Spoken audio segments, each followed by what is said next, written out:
J'ai été forcé d'interrompre la première vidéo. Donc, on va continuer bien sûr le cours de la deuxième vidéo. Donc, la définition de la planification. Mais aussi, on doit savoir importante اللي كيقدروا يعطيونا في l'examen حيت قبيله كندوي على la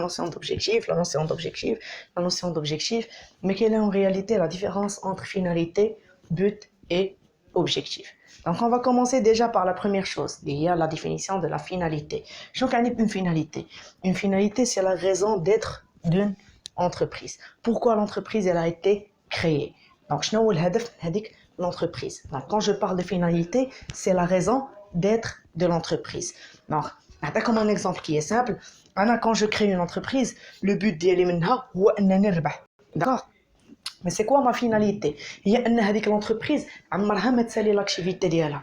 Donc quand je parle de finalité, un exemple de finalité, je vais parler de la pérennité de l'entreprise. Donc l'entreprise عمرها ما تدير faillite. L'entreprise ديما تبقى pérenne. L'entreprise تبقى au niveau du marché. هذه هي la finalité. C'est la raison d'être de l'entreprise. Pour distinguer la finalité entre le but et l'objectif, la finalité, c'est quelque chose qui a une échéance. C'est quelque chose qui est à très long terme et qui n'a pas d'échéance. D'accord? Donc, je répète, la finalité n'a pas d'échéance, contrairement à l'objectif, et en même temps, la finalité, c'est la raison d'être. Quand je parle de la pérennité, c'est l'entreprise a faillite. Supposons l'entreprise, par exemple, pendant 50 ans, 100 ans, 150 ans, même 200 ans, mais après 200 ans, elle faillite. Est-ce qu'on peut dire que l'entreprise elle a pu réussir sa finalité liée à la pérennité? Bien sûr que non. Donc la finalité n'a pas d'échéance et c'est la raison d'être de l'entreprise. Pour mieux la comprendre, je vais vous donner un exemple bien les musulmans. Donc la finalité en tant que musulman, c'est quoi? C'est atteindre le paradis. Le Jannah. Bien sûr, كنديروا plusieurs choses باش نقدروا ان شاء الله par la suite ندخلوا الجنة. Mais واش كاين شي واحد ضامن راسو غيدخل الجنة؟ Donc c'est quelque chose qui n'a pas d'échéance, qui est à très long terme et en même temps, اللي ما عارفينش راسنا واش on va la réaliser ou pas. Mais par quoi on va la réaliser? À l'aide des buts et des objectifs. On doit faire plusieurs choses باش نبقاو غاديين على ديك لا finalité اللي حنا عايشين من اجلها. La même chose pour l'entreprise. L'entreprise, la finalité ديالها هي la pérennité, elle doit réaliser plusieurs buts et plusieurs objectifs باش تبقى تتماشى مع la finalité ديالها اللي هي la pérennité. Donc شنو هو le but de l'entreprise? Le but, ce sont tout simplement des points que l'entreprise cherche à atteindre, sauf qu'il reste qualitatif. D'accord? هما الأهداف اللي بغات توصل لهم l'entreprise ولكن كندويو عليهم qualitatif, mais que l'objectif c'est tout quantifiable ديال le but. Donc avec le but qu'on a fixé, فاش كندوي عليه en tant qu'objectif, كنعطيه une échéance, mais aussi je le quantifie, كنعطيه une mesure. ما ننساوش ان l'objectif قلنا comment il est mesurable. D'accord? Par exemple, si le but de l'entreprise c'est augmenter le chiffre d'affaires, انا باغي غير في الكاليتاتيف. واخا je parle le chiffre d'affaires, mon but c'est d'augmenter le chiffre d'affaires. Mais quand est-ce que je vais augmenter mon chiffre d'affaires de 5% d'ici 3 mois? Donc, j'ai mesuré une échéance. Alors, le but, il est mesurable. Je m'excuse, l'objectif, il est mesurable et temporel. Donc, il y a la définition entre finalité, but et objectif. Finalité, c'est tout simplement la raison d'être de l'entreprise et en même temps qui n'a pas d'échéance. Le but, c'est le point recherché à atteindre par l'entreprise, sauf qu'il est qualitatif. L'objectif, c'est le but quantifiable. Donc, c'est le point qui cherche, ou bien que l'entreprise cherche à atteindre et qui est quantifiable, mesurable et délimité dans le temps. C'est-à-dire qu'il a une échéance. Ce qu'on va retenir au niveau de la planification stratégique, c'est quoi? C'est que la planification au niveau de l'entreprise est liée à une nécessité externe qui a une relation complexe et croissante avec l'environnement. Donc, كنهضر tout simplement avant de planifier, avant de faire un plan, avant de définir un objectif, l'entreprise, qu'est-ce qu'elle doit faire? Elle doit faire une étude externe pour pouvoir bien définir un objectif qui est atteignable, qui est mesurable et qui ne va pas à l'encontre de l'environnement de l'entreprise. Aussi, elle est liée à une nécessité interne. N'oubliez pas que l'entreprise, qu'est-ce qu'elle doit faire? Elle doit aussi faire une analyse interne. Comme exemple, l'analyse SWOT, c'est une analyse qui se fait à la fois à l'interne et à l'externe. L'entreprise, elle doit être dynamique de sorte à ce qu'elle peut s'adapter aux changement de son environnement. Et quand je parle du dynamisme de l'entreprise, ça c'est au niveau interne. Aussi, elle permet d'assurer la convergence entre les actions et les ressources. Bien sûr, quand je définis les objectifs ou les moyens nécessaires, je ne peux pas la convergence les actions, les moyens اللي غندير باش نوصل لهم, ainsi que les ressources. Je ne vais pas faire une action pour atteindre mon objectif, je n'ai pas les ressources nécessaires pour cette action. Et aussi, c'est un outil d'aide à la décision. Donc, les 4 choses que je dois retenir. Comme quoi, la planification stratégique, ce sont l'ensemble des décisions qui émanent de la direction générale et la planification qui est à long terme. Donc, on continue. Par la suite, une question aussi qui peut faire l'objet d'examen, ce sont les différents niveaux de décision. Je parle de décision stratégique, décision tactique, décision opérationnelle. Donc, les décisions stratégiques, ce sont les décisions qui sont prises du plus haut niveau de l'entreprise. Quel est le plus haut niveau? Quelle est l'autorité suprême au niveau hiérarchique de l'entreprise? C'est la direction générale. Donc, les décisions stratégiques émanent dans général, et ce sont les décisions les plus importantes dans la mesure où ils orientent l'entreprise. Donc, il y a la définition de la planification stratégique, puisque la planification stratégique elle-même, ou bien la stratégie, ou bien le management stratégique, que ce sont les décisions qui émanent de la direction générale et qui orientent l'entreprise dans le long terme. Donc, les décisions stratégiques, ils émanent de la direction générale, ils orientent l'entreprise et aussi ils sont à long terme. Par la suite, on a les décisions tactiques. Donc, les décisions tactiques, ce sont les décisions qui sont prises par le middle management. Les middle management, l'encadrement. Les personnes qui ont la direction, l'autorité pour pouvoir encadrer, l'action de l'encadrement. C'est une action qui est déléguée par la direction générale, les personnes qui exercent une autorité hiérarchique, elle les subordonnés. Donc là, je parle du middle management ou bien le management du milieu, c'est-à-dire les responsables ainsi que les managers et les encadrants, mais chez les cadres, et les personnes qui ont l'action d'encadrer. D'accord ou pas? Donc, les décisions tactiques, elles sont prises par le middle management, c'est-à-dire les encadrements, d'accord? Ou les moyens nécessaires pour atteindre les objectifs. L'organisation des objectifs. L'organisation, je m'excuse, de la structure de l'entreprise pour atteindre les objectifs. Les décisions à long terme, mais qui à moyen terme. D'accord? Par la suite, on a aussi les décisions opérationnelles. Donc, en ce qui concerne les décisions opérationnelles, ce sont les décisions qui sont courantes, d'accord, qui sont liées aux opérations courantes de l'activité de l'entreprise, quotidienne, n'importe quelle personne au niveau de l'entreprise, elle peut tout simplement donner ce genre de décision. À titre d'exemple, contacter bien sûr un fournisseur afin de faire le suivi de la commande. La matière première ou là. Donc ce sont tout simplement des décisions qui sont quotidiennes et qui sont liées au fonctionnement régulier de l'organisation. Donc ce genre de décision qui compte à court terme. Donc, on a 3 niveaux de décision. Le premier niveau, les décisions stratégiques qui émanent de la direction générale, qui sont à long terme. Les décisions tactiques qui sont bien sûr données par l'encadrement, qui sont à moyen terme. Et les décisions opérationnelles qui sont aussi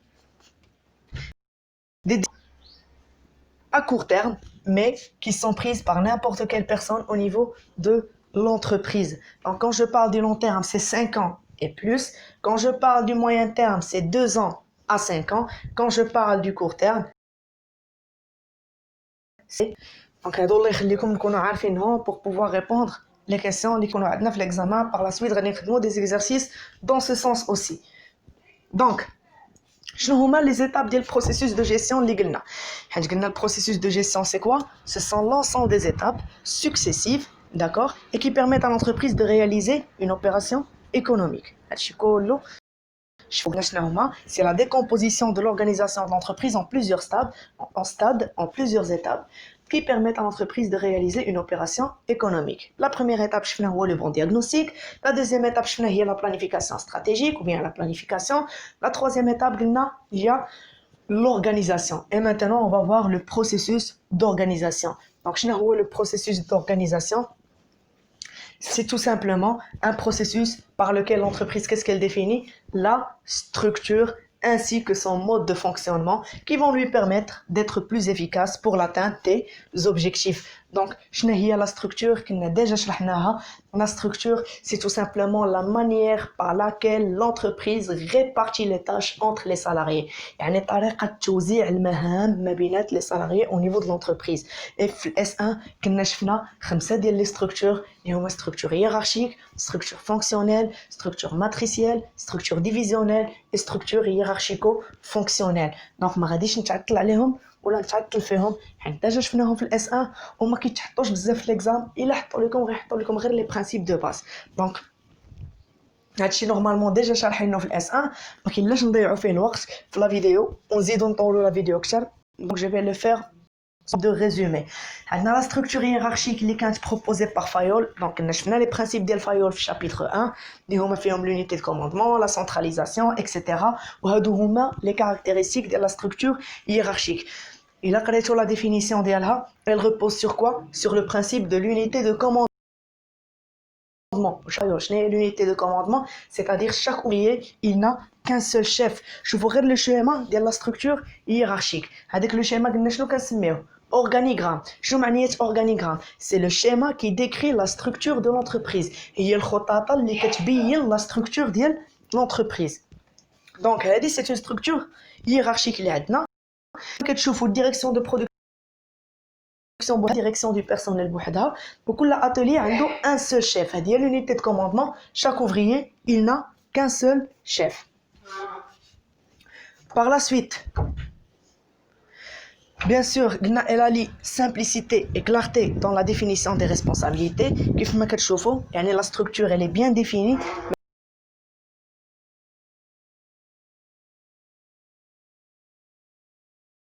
Hiérarchie, عندنا trois sont bien défini le chef dialogue. Donc c'est une structure qui est bien définie. Mais cette information, pourquoi? Parce que ici on a une centralisation du pouvoir.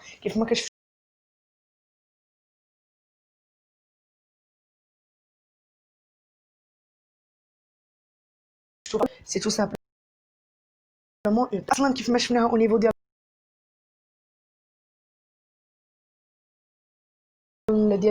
donc un système qui est rigide où la circulation de l'information n'est pas bonne.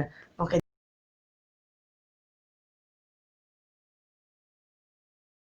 la structure là, le principe de base, l'unité de commande. On passe directement à la structure fonctionnelle. Donc la structure fonctionnelle est une structure qui a été définie par Taylor. Donc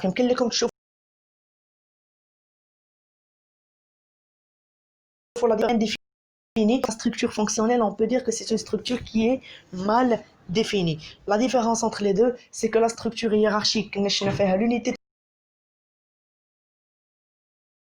commandement ou la multiplicité ou bien la pluralité principe de base de la structure.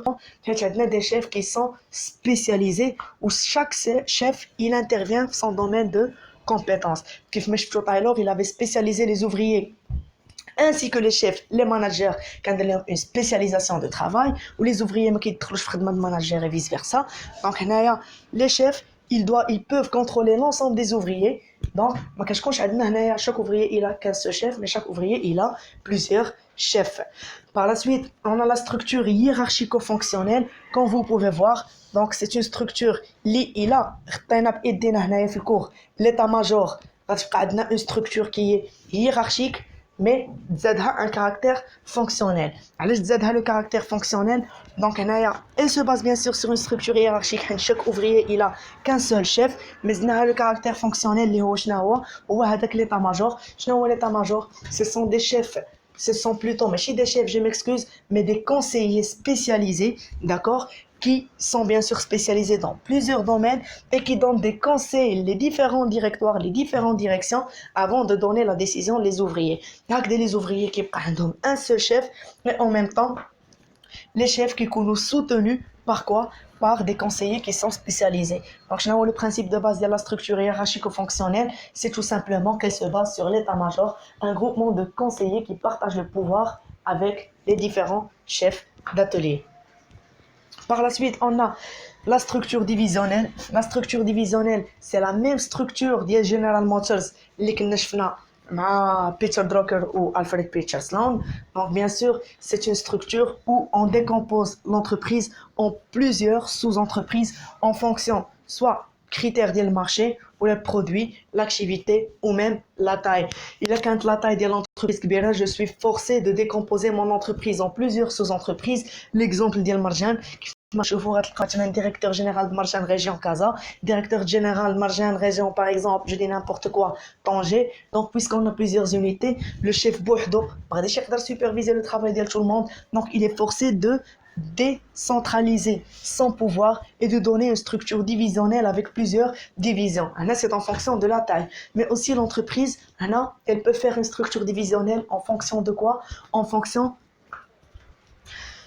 fonction du marché ou bien des produits qu'elle vend. يعني إذا كانوا عندها différents marchés et différents produits, ما تقدرش تجمعهم في une seule usine de production. وما يقدرش يكون عندهم les mêmes stratégies. Donc elle est obligée de faire quoi? De décomposer son entreprise en fonction de l'ensemble des produits qu'elle est en train de produire ou bien l'ensemble des activités les 4 mars. À titre d'exemple, on peut parler de l'entreprise par exemple Sony qui est une entreprise مثلا اللي كدير l'électroménager à part, ثلاجات etc etc etc.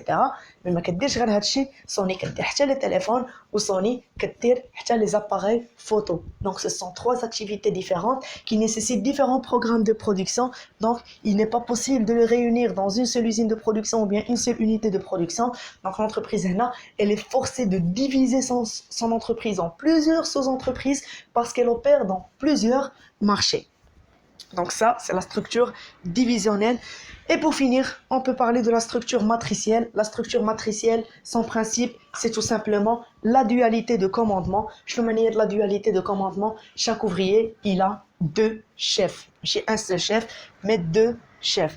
Un chef de projet qui est temporaire, à l'hsab le projet, parce qu'il sait le projet, on le remplace par un autre chef qui est spécialisé dans le projet جديد اللي غنبداو, et un chef permanent qui est chef qui est l'entreprise. Donc il y a dualité de commandement. Chaque ouvrier il a deux chefs. Pas la peine de trouver les avantages ou les inconvénients, ce sont des choses اللي ما كيتحطوش في l'exemple وما نضيعهمش فيهم الوقت حيت ديجا شفناهم في S1. Donc الله يخليكم ركزوا ليا غير على les principes de base.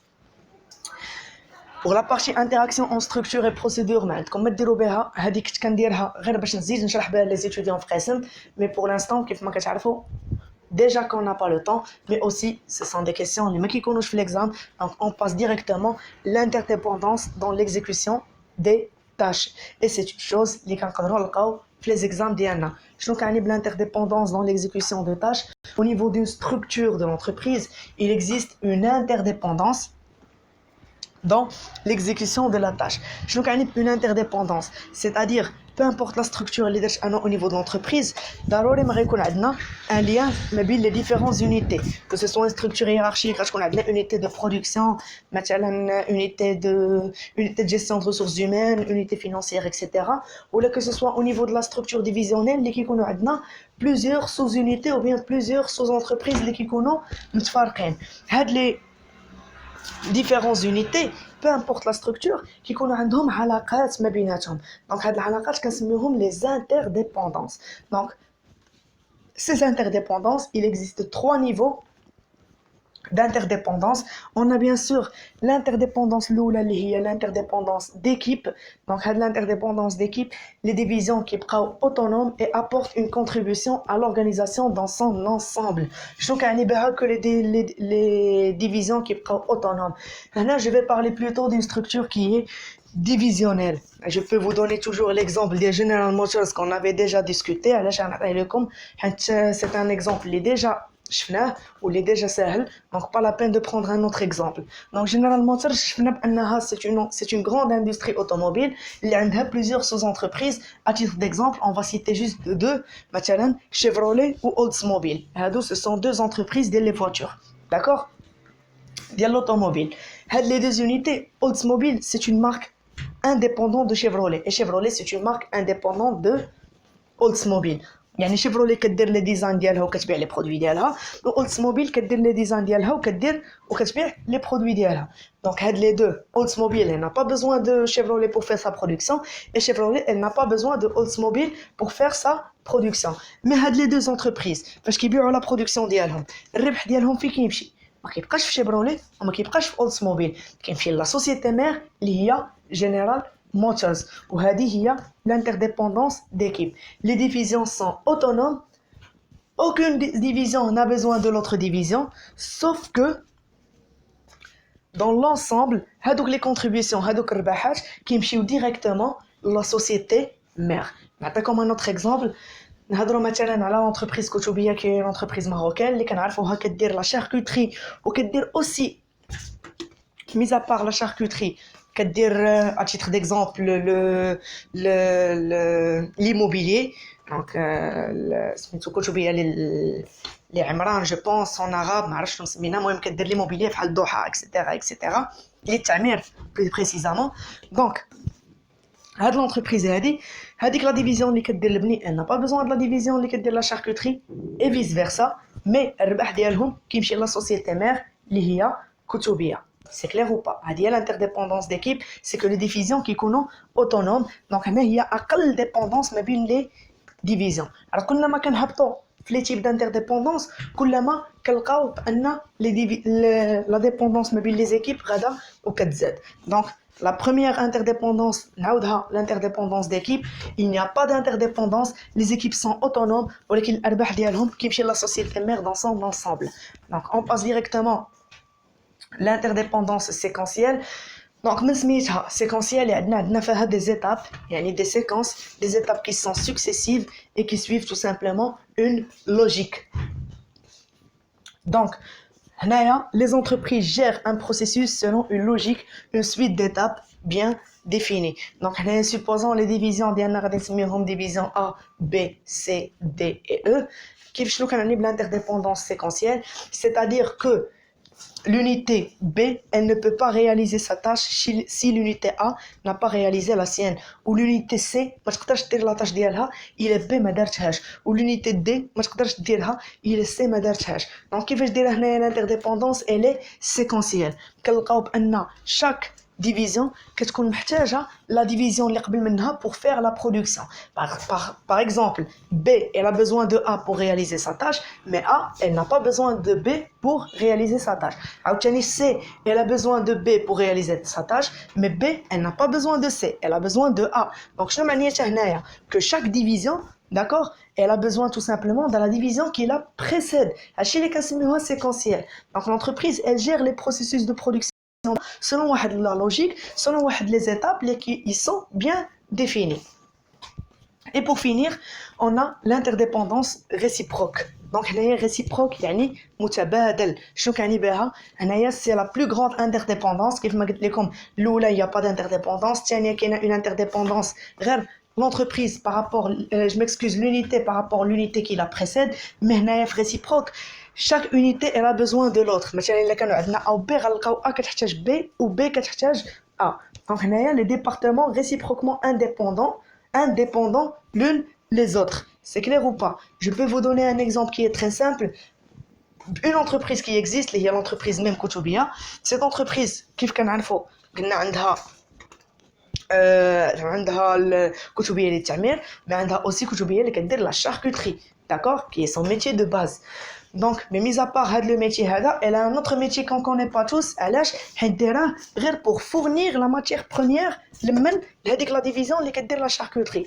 donc كتوبيه كدير aussi l'élevage. شنو كعني بالélevage؟ يعني عندها ses propres fermes ديال البيطاي ديالها اللي كتمون به الموارد الاوليه لمن هذيك لا ديفيزيون ديال لا شاركوتري. يعني داك اللحم وداك الشيء اللي كتبيع ما كتحتاجش تشريه، لكن عندها لي بروبر فيرم ديالها. علاش هنايا هذيك لا ديفيزيون ديال l'élevage elle dépend de la division de la charcuterie et vice versa. هاد la division de l'élevage elle ne vend pas ses produits, d'accord, mais elles sont destinées principalement comme matière première للكتوبيه. donc ما عندهاش ارباح. et en même temps كتوبيه ما كتشريش لا ماتير بريمير من عند ان اوتر فورنيسور، يعني كتاخذ لا ماتير بريمير غير من عند راسها. يعني شنو معنيتها؟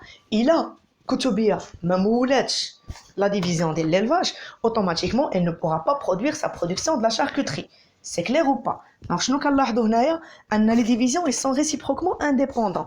La division de l'élevage elle a besoin ديال الرباح ديال الكتبية de la charcuterie وكتبية de la charcuterie elle a besoin tout simplement de la matière première اللي كتاخذ من la division ديال l'élevage.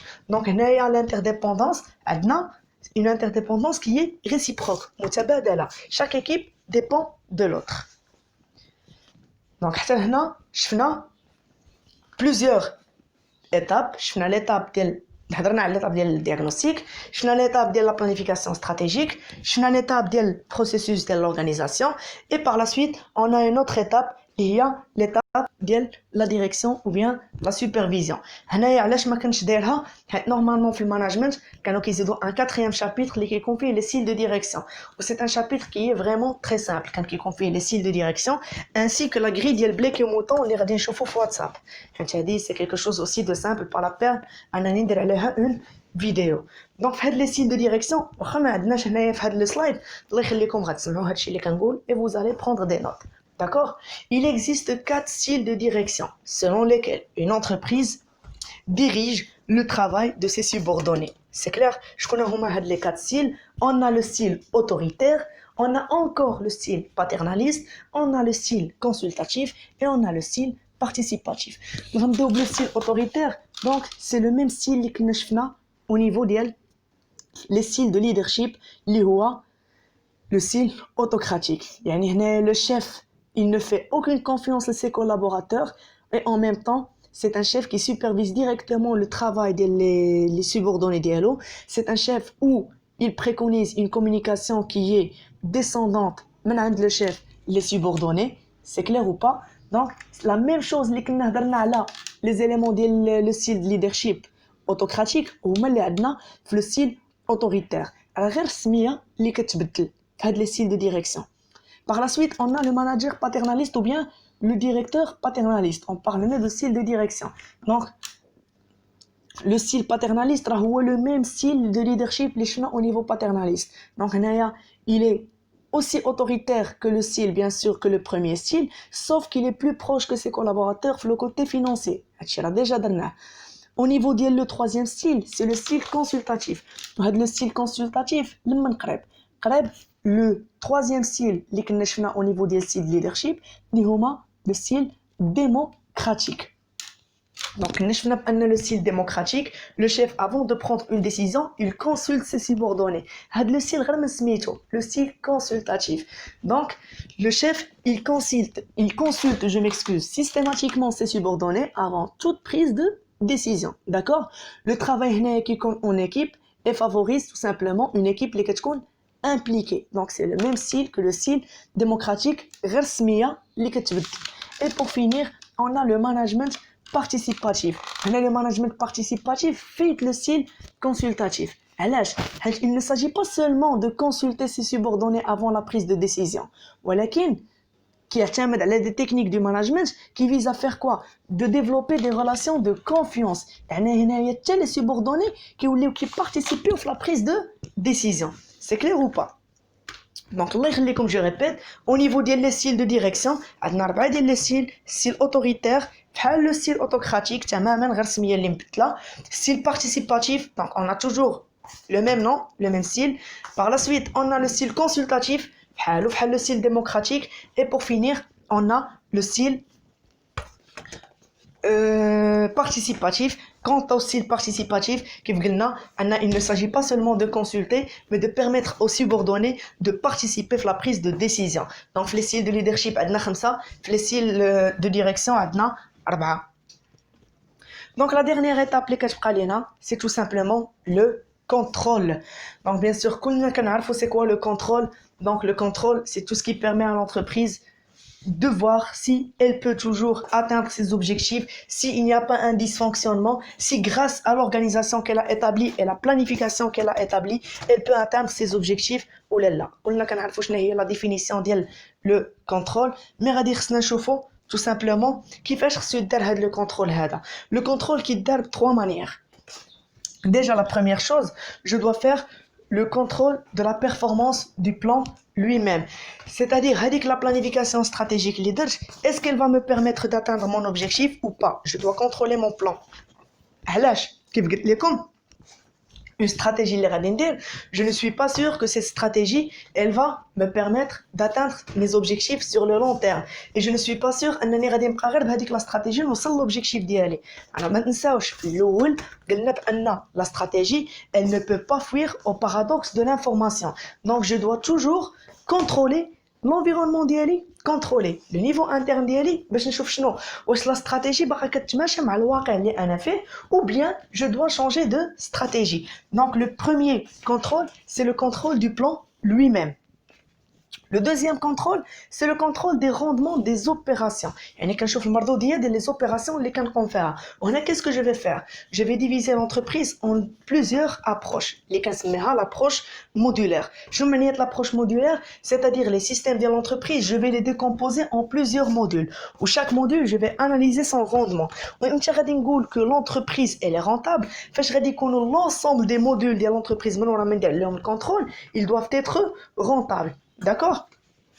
Par exemple, supposons que je vais analyser le chiffre d'affaires de l'entreprise ou on a dire comme objectif je dois atteindre 5%, et me dire que l'entreprise elle est rentable ou j'ai pu atteindre mon objectif.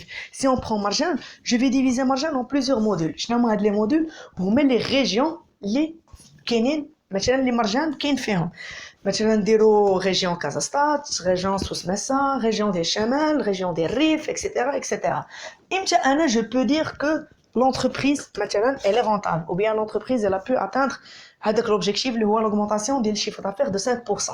فاش غتكون كازا وصلت 5%, فاش غتكون سوس ماستا وصلت 5%, فاش غيكون الشمال وصل 5% وفاش غيكون الريف وصل 5%.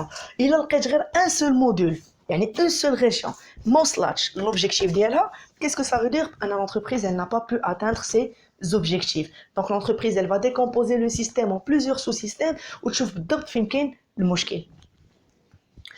Par la suite, l'entreprise elle doit faire un contrôle stratégique ou ce qu'on appelle aussi la vérification.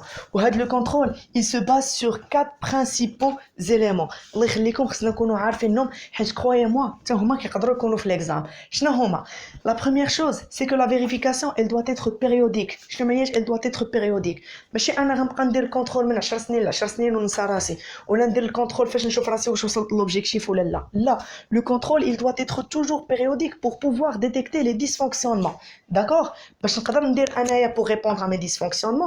Alors au niveau de l'école systémique, les modes de régulation par anticipation, par erreur ou par alerte. شنو اللي غيخلينا نديرها انا par anticipation? C'est la vérification périodique. يعني نحل المشكل قبل ما يقيس l'activité de l'entreprise. Donc périodique, c'est-à-dire que je dois tout simplement enregistrer des périodes اللي خصني نبقى ندير فيهم انا le contrôle. Par exemple hebdomadaire chaque semaine, mensuel chaque mois, trimestriel chaque trimestre et semestriel chaque 6 mois et annuel chaque année. يعني كنبقى ندير plusieurs contrôles, comme ça je pourrais détecter les dysfonctionnements وما نخليهمش انا يقيسوا l'activité ديالي. Par la suite, la vérification elle doit être complète. شنو كنعني بها complète؟ خاصها تشمل l'ensemble des divisions de l'entreprise. C'est clair? Donc automatiquement la vérification de l'entreprise, s'il y a un problème au niveau de l'entreprise, ما غنمشيش نفيريفي غير l'unité منين جاي le problème, mais il se peut ان هذيك l'unité par exemple de production اللي فيها le problème منين جا مثلا, si je dis n'importe quoi, مثلا je vois ici que au niveau de l'entreprise مثلا Samsung كنا شفناها بان au niveau ديال لي برودوي اللي كانت صوبت ما عقلتش واش النوت 5 ولا النوت 7 كان وقع هذاك البروبليم اللي كنتي كديرو يتشارجا باغ سويت كطرطق لا باتري. Donc هذا كان un problème avec Samsung. Donc هنا ما غاتمشي Samsung غتقول que le problème كاين au niveau de l'unité de production حيت هي اللي صوبت un problème un produit défectueux. لا, ولكن خصني نشوف منين جاي le problème, خصني نفكر في كاع les unités au niveau de l'entreprise نقلبهم. La vérification elle doit être complète. منين جاي هاد le dysfonctionnement? Il se peut que c'est l'unité ديال l'approvisionnement اللي شرت لينا la matière première, شرت لينا une matière première qui est défectueuse واللي دخلت l'unité de production هذاك la matière première في la production ديالها, et c'est ce qui a permis à avoir des produits défectueux. Donc انا الا بغيت نلقى المشكل فين كاين ما خصنيش نشوف غير فين كاين هذاك المشكل, ما خصني نشوف منين جا. Donc automatiquement la vérification elle doit être complète. La troisième chose, c'est que la vérification, elle doit être systémique. Si on est systémique, elle doit suivre un système. أول حاجة, je dois vérifier l'environnement de l'entreprise, je dois contrôler l'environnement de l'entreprise. Par la suite, le système de l'organisation de l'entreprise, donc on chauffe le plan de l'entreprise ou le système d'organisation, on chauffe les activités spécifiques, la vérification elle doit être complète.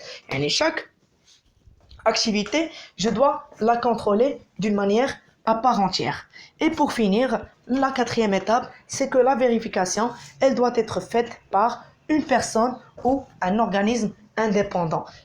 Indépendant, c'est-à-dire qu'il ne fait pas partie de l'organisation. علاش باش يكون objectif باش يكون محايد سي كلير ou pas يعني انايا هذاك لو كونترول اللي غندير ما غاديش نخلي واحد من الداخل ديال لونتربريز اللي يدير هذا لو كونترول مي خصني نجيب ان اورغانيزم مختص في لو كونترول اللي غادي نجيبو من هنا برا باش يكون محايد ويقدر يدير الكونترول لكاع لي ديفيزيون ولا نجيب اون بيرسون كي est compétente qui se connaît dans le domaine ويدير لي ان كونترول شامل على لونتربريز واللي غادي يكون فيه محايد حيت الا جبت انا اون بيرسون من الانتيريور ديال لونتربريز يقدر ما يشكش في اون ديفيزيون الوغ كو هذيك لا ديفيزيون هي اللي فيها المشكل سي كلير لا سول كونديسيون ا فير بور بوفوار بروندر اون بيرسون اللي هي خارجه من لونتربريز خاصها تكون تو سامبلومون هاد لا بيرسون كتنتمي لو ميم سيكتور داكتيفيتي يعني عندها خبره في هذاك le secteur d'activité اللي كنتمي فيها l'entreprise. Par exemple, si je travaille dans le secteur agricole,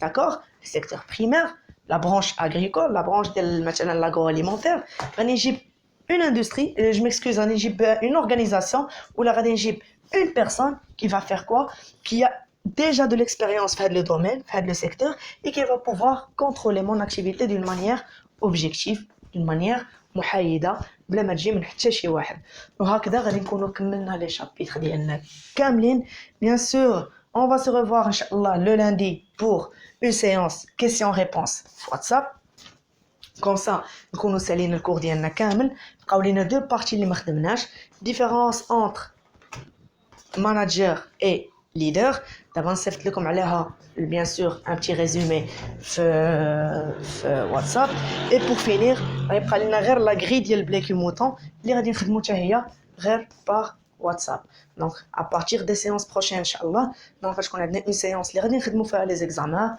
ومن بعد inchallah غتبقى لنا المراجعه ديال les examens bien sûr 2 semaines avant l'examen donc je vous souhaite un très bon courage et un très bon dimanche.